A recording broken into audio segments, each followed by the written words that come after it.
For years he stood in the shadows silent, loyal, invisible. He was there when the doors were locked, when the calls were hushed, when tension simmered beneath the palace's polished calm. But now, Prince Harry's former bodyguard is speaking. And what he claims happened the night before the royal wedding could shatter everything the world thought it knew about that fairy tale moment. He does not offer his name. He does not seek applause. What he carries is heavier than that. For nearly a decade, he was one of the closest protectors of Prince Harry, trusted not only with his safety but with his silences. He watched him grieve. He watched him rebel. He watched him laugh when cameras were near and retreat when they were gone.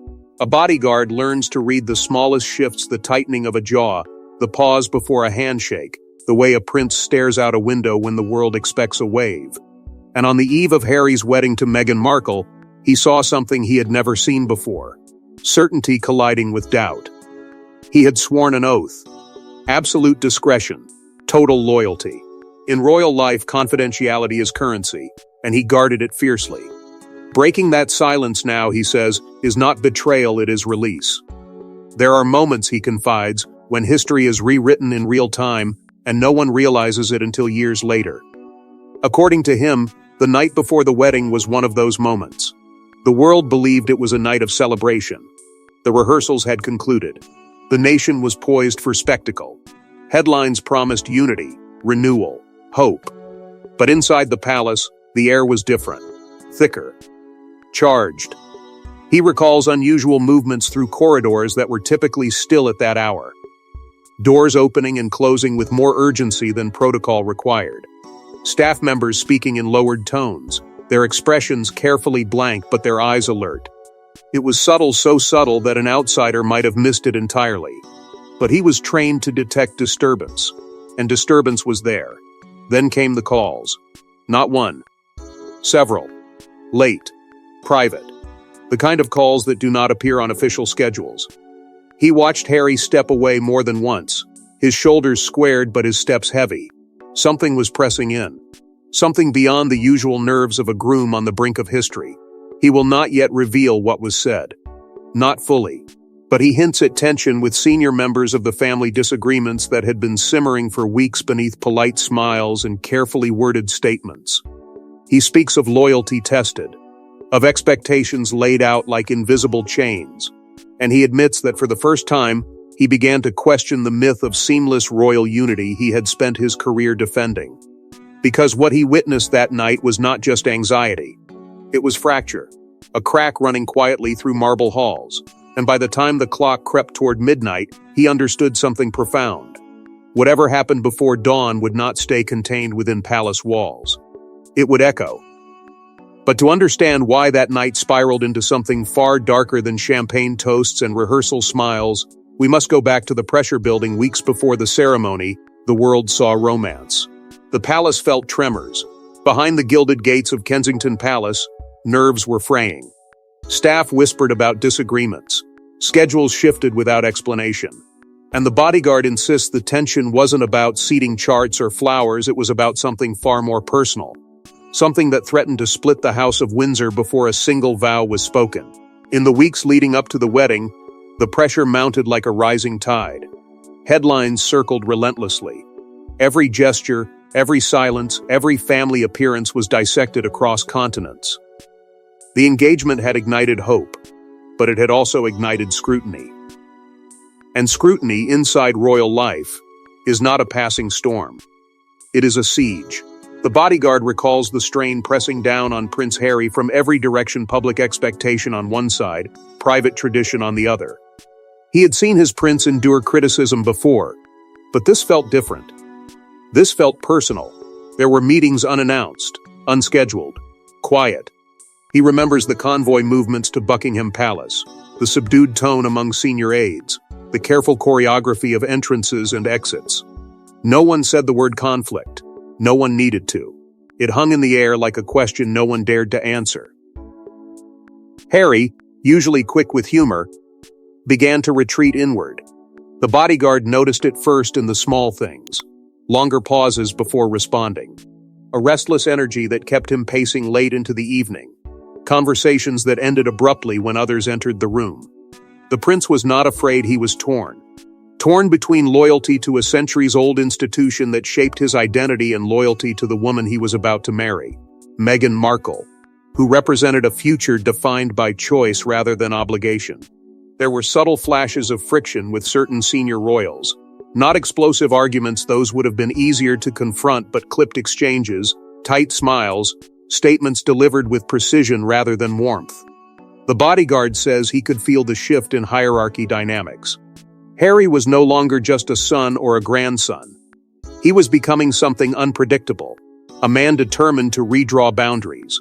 The conflict was not about love, it was about control, about how much of that love could exist within the rigid architecture of monarchy. The bodyguard recalls one evening when Harry stood unusually still after returning from a meeting, his expression guarded but resolute. "It shouldn't be this hard," he muttered under his breath. Not angrily, not dramatically, just quietly, as though realizing something irreversible. By then, the whispers among staff had grown sharper. Last-minute adjustments were made under the guise of logistics. Statements were carefully drafted, then redrafted.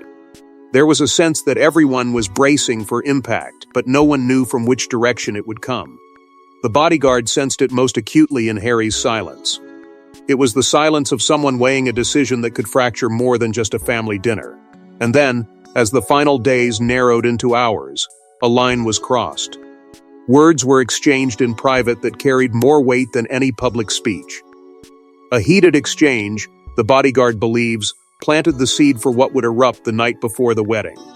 It wasn't loud enough to draw attention, but it was sharp enough to wound. By the time the rehearsal concluded and the world settled into celebration mode, the tremors had already begun beneath the surface. The bodyguard felt it. The prince felt it. The institution felt it. Something was building, and it would not stay contained.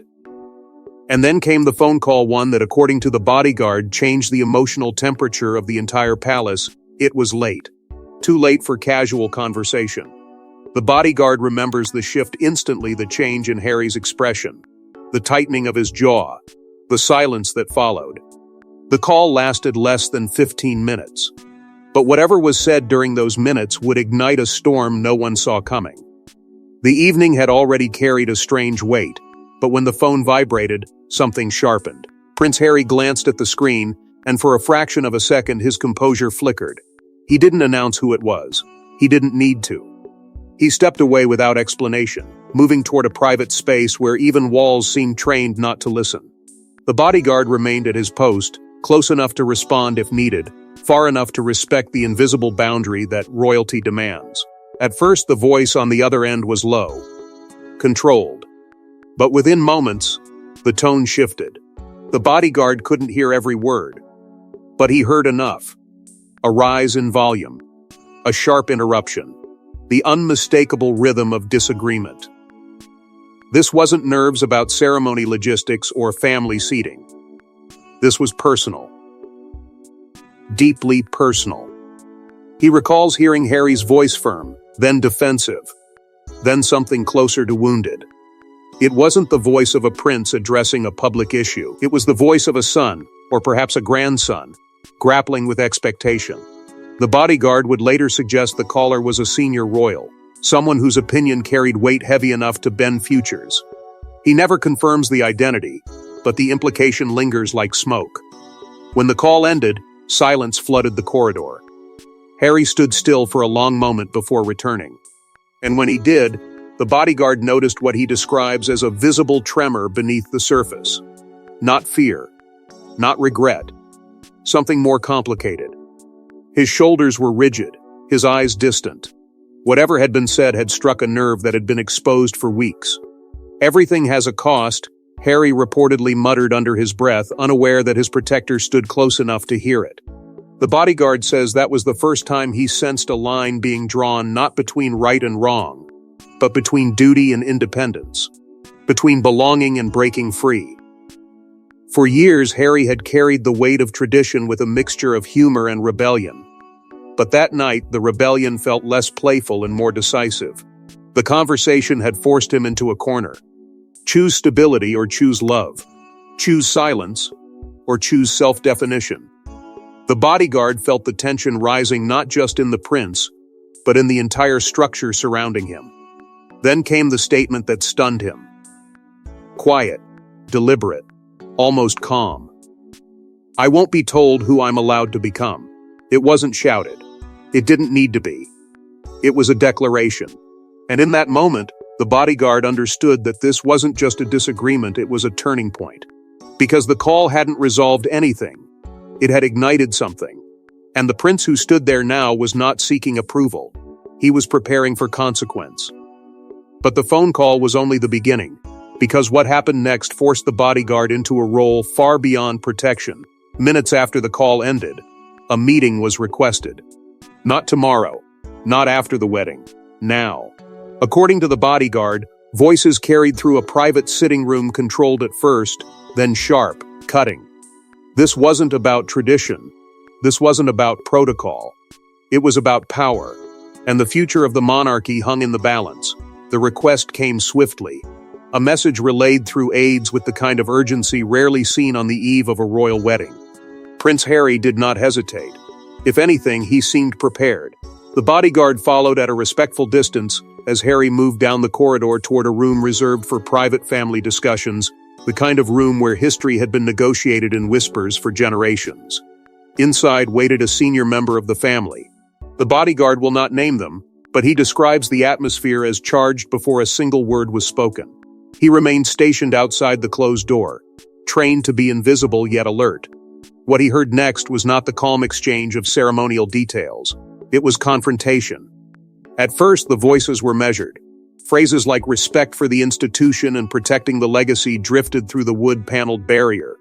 The tone was firm but restrained. Then came the shift. Harry's voice rose not recklessly but with conviction.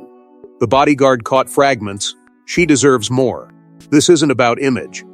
I will not let history repeat itself."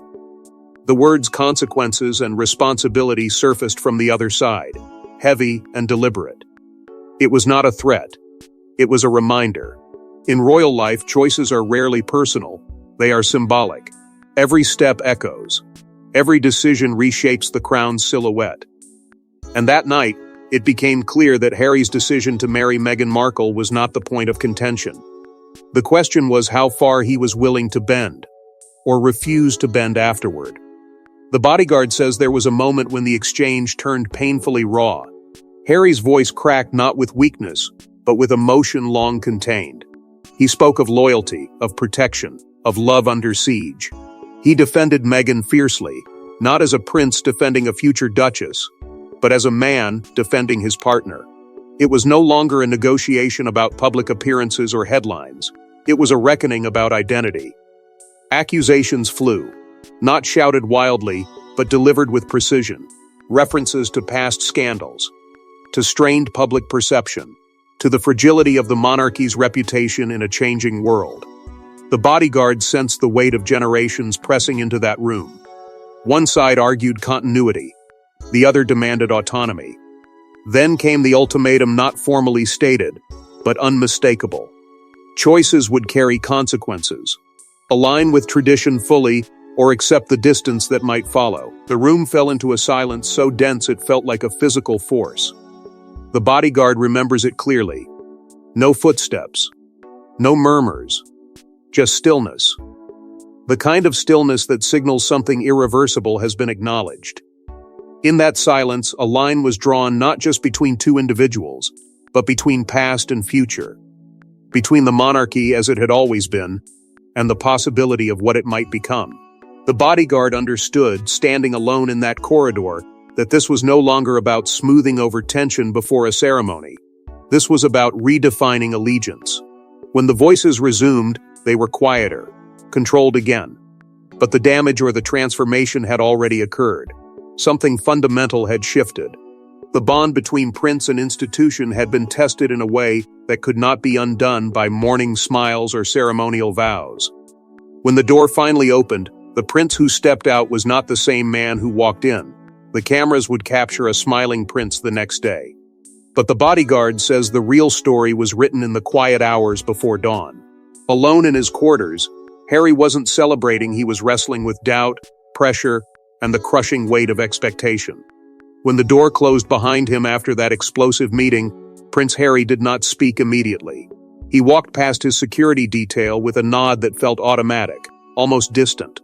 The bodyguard followed at a measured pace, sensing that the confrontation had not ended in that private room, it had merely moved inward.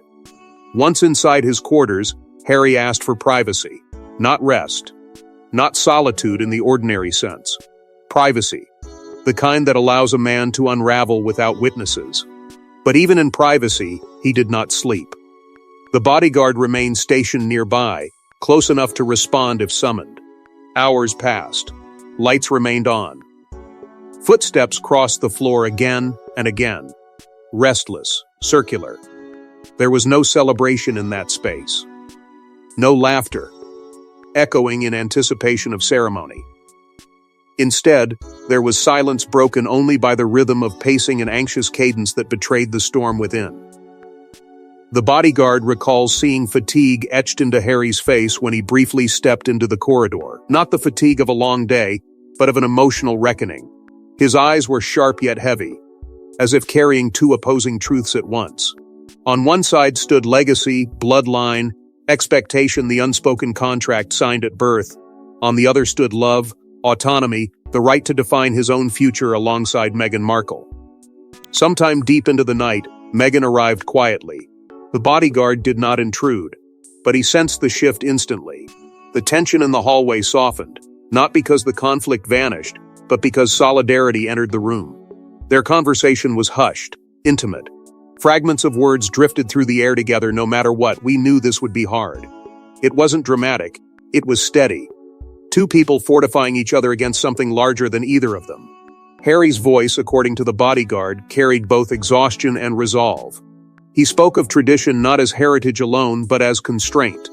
He acknowledged the cost of stepping out of line. The consequences hinted at earlier in the night were no longer abstract.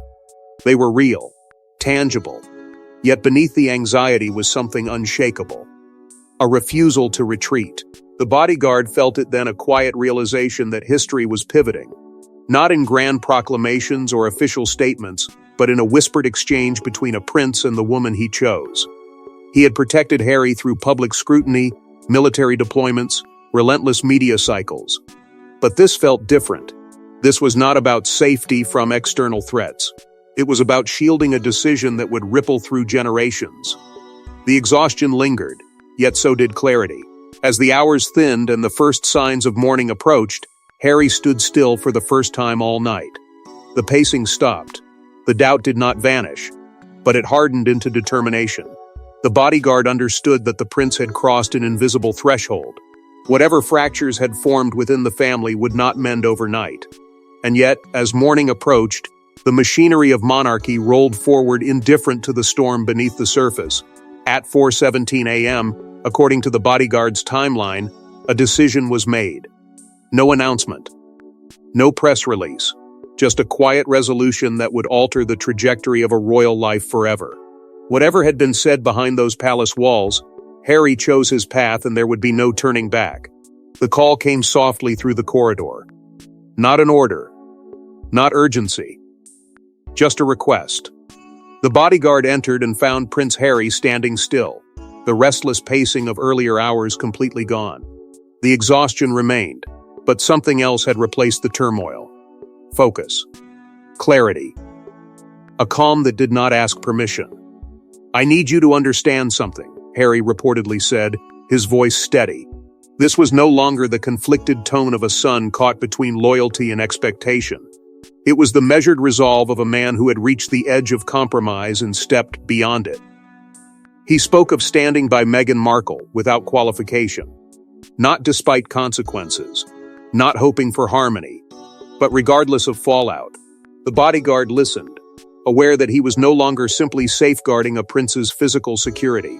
He was witnessing a declaration that would ripple far beyond that night. Harry hinted that the strain within the family might not ease after the ceremony, that certain conversations could not be undone, that some bridges, once tested under pressure, reveal cracks that never truly seal. There was no anger in his tone now. That was the striking part. The fire from earlier exchanges had cooled into something sharper: conviction. He acknowledged the weight of the institution, the history that had shaped him since birth. He did not dismiss it. But he made it clear that love, autonomy, and dignity would not be sacrificed to preserve optics. "If this changes things," he reportedly said, "then so be it." In that moment, the bodyguard sensed the future unfolding quietly. Not through rebellion, not through spectacle, but through decision. Harry was no longer asking how to balance both worlds. He had chosen which world would define him. The monarchy would continue, with or without his full compliance. And that realization carried both freedom and loss. The conversation was brief, but its implications were enormous. Harry did not ask for reassurance. He did not seek approval. He simply ensured that someone he trusted understood the line he had drawn. The bodyguard left the room with the unsettling awareness that the wedding would proceed as planned, but beneath the ceremony lay a shift in allegiance that could never be reversed. He recalls looking back once before returning to his post. Harry stood alone, composed, almost serene. The doubt that haunted him hours earlier had transformed into something unshakable. The prince had made peace with consequence. And in doing so, he had unknowingly set in motion the seeds of distance that might stretch far beyond a single disagreement or a single night. The bodyguard would later reflect that this was the true turning point, not the confrontation, not the raised voices, but this quiet resolution before dawn. A man deciding that his future would not be dictated by fear of fracture. A royal choosing personal truth over inherited expectation. And as the first light of morning approached, the palace stirred with preparations, unaware that a deeper shift had already occurred. By sunrise, the world was ready for a wedding, but inside the palace, alliances had already shifted. Millions watched, as Prince Harry stood proudly at the altar inside St. George's Chapel. The world saw romance. The bodyguard saw resolve. That smile? He says it wasn't just love, it was defiance. A quiet message to anyone who had tried to bend his will the night before. By sunrise, the machinery of monarchy had erased every trace of the storm. Carriages rolled, bells rang, commentators spoke in reverent tones about history and hope. To the public, this was a fairy tale reaching its golden peak, a prince marrying for love, a modern chapter unfolding before ancient stone. But beneath the polished ceremony, the bodyguard sensed the echo of that 4:17 a.m. decision pulsing like a hidden drumbeat. Prince Harry stood tall, composed, even radiant. Yet there was an intensity in him that the bodyguard had not seen before. It wasn't nervousness. It wasn't hesitation. It was something sharper, an inner line drawn and defended. The joy in his expression was real, but layered beneath it was resolve forged in confrontation. He had chosen his path. And that choice was now being sanctified in front of the world. As members of the royal family took their places, the bodyguard observed subtle exchanges. Glances that lingered a fraction too long. Nods that felt measured rather than warm. The institution was present in full regalia, unified in appearance. Yet he sensed the undercurrent. The previous night had not dissolved into ceremony. It had been absorbed, contained, disguised beneath tradition. When Meghan Markle entered, composed and steady, the atmosphere shifted again. She did not betray the strain of weeks of scrutiny or the tension of the night before. Her calm was deliberate. Poised. The bodyguard recalls thinking that whatever had threatened to fracture them had only strengthened their alignment. They were not stepping into this union blindly. They were stepping into it aware. There was a moment during the vows brief, almost imperceptible, when Harry's gaze locked with hers in a way that felt symbolic. Not simply romantic, but resolute. As if he were silently reaffirming the promise made hours earlier in private. The bodyguard felt it then. This wedding was not merely a celebration. It was a declaration. A statement that love would not be negotiated behind closed doors. The cheers outside, the grandeur within, the global applause, it all painted a picture of triumph. And in many ways it was. Yet triumph and tension stood side by side that day. Success and suffering intertwined. The monarchy displayed unity. But the bodyguard knew that unity had been tested to its limits just hours before. Harry's demeanor carried an emotional charge throughout the ceremony. Each smile seemed to carry layers: joy for the moment, relief for the survival of it, and defiance toward the pressures that had attempted to shape it. To the world, it was the wedding of a generation. To those who had stood in the corridors the night before, it was the beginning of something far more complex. Because while vows promised forever, the bodyguard sensed another promise silently unfolding, a promise that Harry would not retreat from the independence he had claimed. And in that quiet understanding lay the possibility of deeper divides ahead. But if the night before the wedding planted a seed of separation, the years that followed would prove just how powerful that seed would become. What if the royal exit, the interviews, the distance, the fracture didn't begin years later? What if it began the night before the vows? The bodyguard believes that moment was the turning point. The instant Prince Harry realized he could not walk both paths, the monarchy's expectations and his own truth. Looking back, the bodyguard says the signs were there from the very morning of the wedding. Not obvious, not dramatic, but embedded in Harry's posture, in the quiet firmness behind his public warmth. The decision made before dawn was not a temporary stand. It was the first step in a longer departure, one that would unfold slowly, painfully, and very publicly. The years that followed seemed at first glance like a natural evolution. Interviews, statements, a gradual widening of distance between Harry, Meghan Markle, and the institution they once represented. But to the bodyguard, none of it was sudden. He traces every later headline back to that corridor, that confrontation, that 4:17 a.m. resolve. The monarchy had drawn its boundaries. Harry had drawn his. Within the family, the emotional consequences were profound. Strained conversations became formal briefings. Familiar warmth gave way to measured diplomacy. The bodyguard describes gatherings where politeness replaced intimacy, where shared history felt overshadowed by unspoken disagreement. The fracture was not loud, it was quiet, and therefore harder to repair. He admits now that silence weighed heavily on him. For years, he kept what he witnessed locked away, honoring the oath that defined his service. But watching events unfold from a distance, he began to question whether loyalty meant protecting secrecy or protecting truth. He felt torn between reverence for the institution he had served and empathy for the prince he had protected. That inner conflict mirrored the one Harry faced: loyalty versus identity, tradition versus autonomy.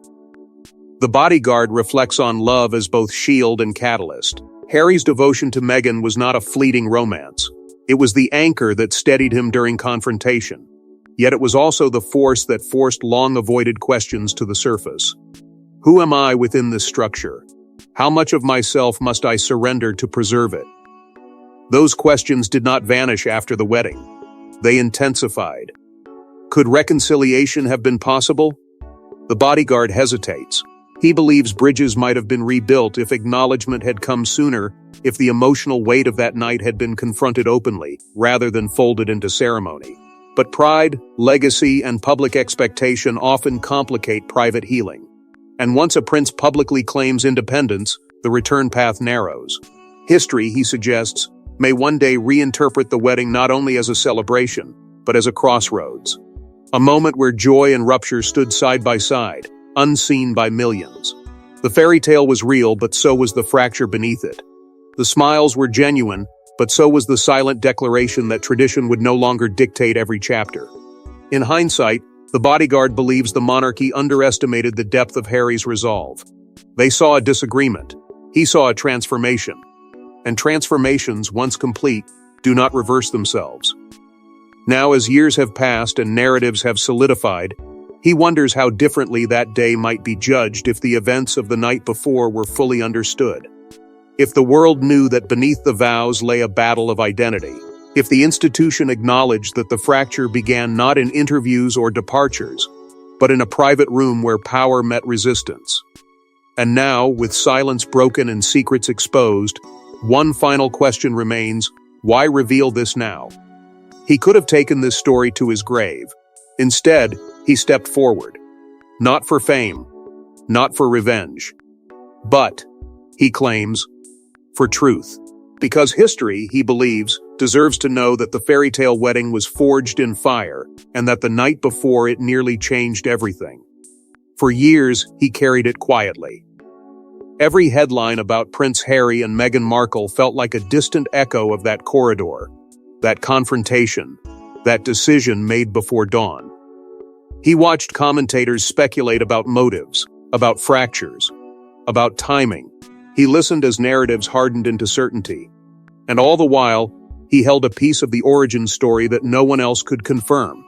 He says the weight of silence is heavier than people imagine. Protection does not end when the shift ends. It lingers. It shapes how you interpret every event that follows. There were nights, he admits, when he replayed the raised voices in his mind. The words legacy and consequences. The quiet declaration that would alter a royal path. He asked himself whether loyalty meant burying that memory forever, or whether loyalty also meant acknowledging the truth of what he witnessed. He insists this is not an attempt to expose, but to clarify. Not to diminish the monarchy, but to reveal the human cost inside it. Royal life demands allegiance so absolute that it can blur the line between duty and self-erasure. He saw that tension in Harry long before the public did. He saw courage that was not loud or theatrical, but deliberate. The courage to stand still when tradition pressed forward. The courage to choose love even when the price was distance. Yet he does not romanticize it. He speaks of the cost with equal weight. Loyalty inside royal life is complex. You are sworn to protect not only a person, but an institution. And when those two begin to diverge, the choice becomes agonizing. He admits that for a long time he questioned whether speaking now makes him complicit in betrayal or complicit in honesty delayed too long. There is one detail he still withholds. One exchange from that private room he refuses to repeat. Not because it lacks importance, but because it carries too much of it. He says some words, once spoken, cannot be re-released into the world without causing fresh harm. And so a fragment of that night remains sealed, known only to those who stood within those walls. What he leaves us with instead is a reflection that the wedding inside St. George's Chapel was both triumph and rupture. That the smiling prince was also a man who had just redefined his allegiance. That history often captures the ceremony and misses the sacrifice. He has broken his silence not to rewrite the past, but to illuminate its hidden turning point. Because he believes, understanding that night reframes everything that followed. And perhaps the most unsettling truth of all is this: if what happened the night before the wedding was powerful enough to reshape a prince's destiny, what other royal secrets remain locked behind palace doors, waiting for their moment to be revealed?